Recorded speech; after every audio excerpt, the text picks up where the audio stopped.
Today, we're putting the world's top AI models, ChatGPT 4, Gemini, Claude 3.5, DeepSeek, LLaMA, and QuIN, head-to-head in the most controversial debates.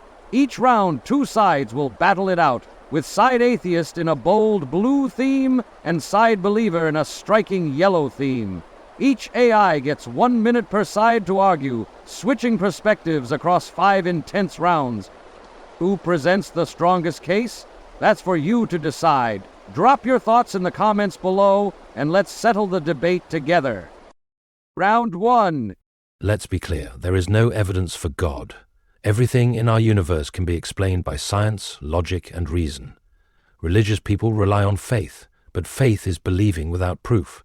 If I told you there was an invisible unicorn in my backyard, would you believe me just because I said so? No. Then why accept ancient religious texts, written thousands of years ago, filled with contradictions, myths, and zero scientific credibility? If God exists, where is he? Why do we need blind faith? Show me undeniable proof, and I'll change my mind. Until then, extraordinary claims require extraordinary evidence.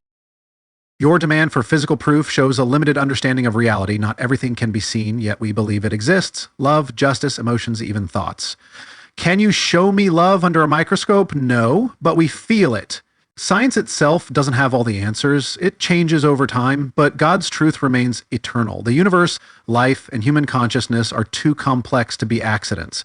A book requires an author, a watch requires a watchmaker, and this universe requires a creator. You say God isn't real because you can't see him. Well, you can't see air, but you breathe it every second. Round 2. Religious people claim that morality comes from God. But let me ask, do you follow every command in your holy book? Many religious texts justify slavery, oppression, and genocide. If morality comes from God, why are some of his so-called laws immoral? Morality isn't from religion, it comes from human empathy and reason. We don't kill because we understand suffering, not because an ancient book told us so. Atheists don't need fear of hell to be good people. We do good because it's the right thing to do. If morality is just human reason, then it's subjective, meaning anything could be considered right if enough people agree. Without God, morality has no foundation. What stops someone from deciding that murder, theft, or even genocide is acceptable? Religious teachings provide an unchanging moral compass. Yes, humans have misinterpreted scriptures, but that doesn't mean God is flawed. Atheism offers no real accountability. You live, you die, and that's it. But belief in God brings meaning and a higher standard of right and wrong. Without God, morality is just opinion. Round 3. If God is all-loving and all-powerful, why is there so much suffering? Why do innocent children die from disease? Why do natural disasters kill thousands? Either God is powerless to stop suffering, or he allows it, which means he isn't all-loving. Religious people claim God works in mysterious ways, but that's just an excuse. A truly good and all-powerful God wouldn't allow such horror.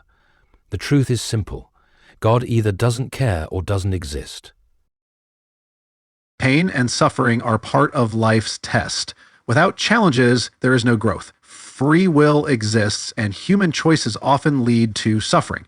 You blame God for disasters, but humans destroy the environment, wage wars, and spread hate. Should God take away our free will?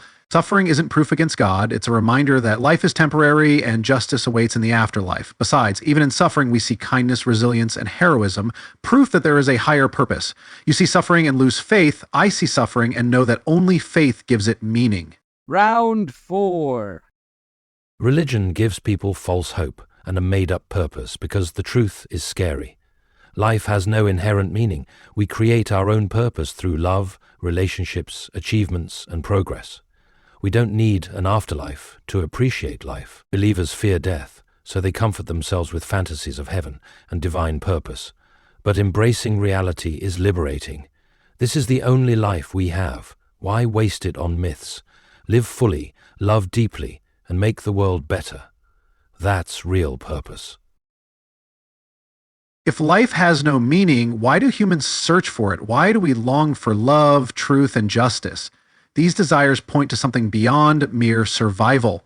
If atheism is right, life is just random atoms bumping into each other. No reason, no purpose. But belief in God gives hope. It answers the deep questions science cannot. Why are we here? Where are we going?